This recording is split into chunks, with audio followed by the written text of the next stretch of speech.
Hello বন্ধুরা, good morning. সকালবেলা তোমাদের এই এক মগ ভালোবাসা দিয়ে দিনটা শুরু করলাম। আজকে চলে যাব বাড়িতে, তাই হচ্ছে মনটা একটু খারাপ। আর আজকে হচ্ছে রবিবার, অনেক দিন হয়ে গেল বাপের বাড়িতে আছি। এবার এসে আর যেতে ইচ্ছে করছে না, কারণ অনেক দিনই হয়ে গেল তো। আর আমি করেছিলাম একটা ছোট্ট অপারেশন, যে কারণে আমার এতটা দিন থেকে যেতে হলো এখানে।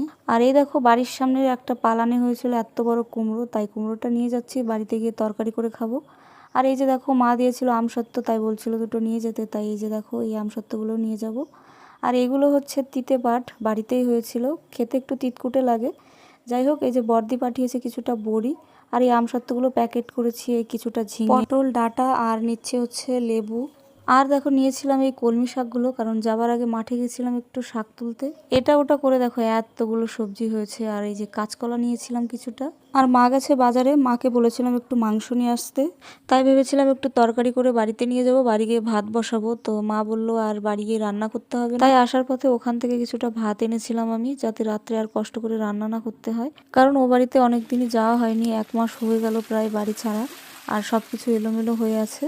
তারপর বাড়ি থেকে বাজার অবধি এসে মা আবার একটু আগিয়ে দিয়ে যায়, প্রত্যেকবারই করে মা এটা।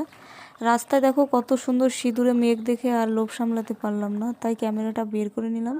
আর এই দেখো, এতগুলো ব্যাগ হয়েছিল, কারণ 1 মাসের সমস্ত কিছু এই ব্যাগের মধ্যে নিয়ে যাওয়া হয়েছিল। আগের থেকে আমি একটু সুস্থ আছি, তাই ভাবলাম বাড়িতেও চলে যায়। বাড়িতে না গেলে নেহার আবার স্কুল আর প্রাইভেটটা বন্ধ যাবে, কারণ অনেক দিনই বন্ধ হয়ে গেছে এর মধ্যে।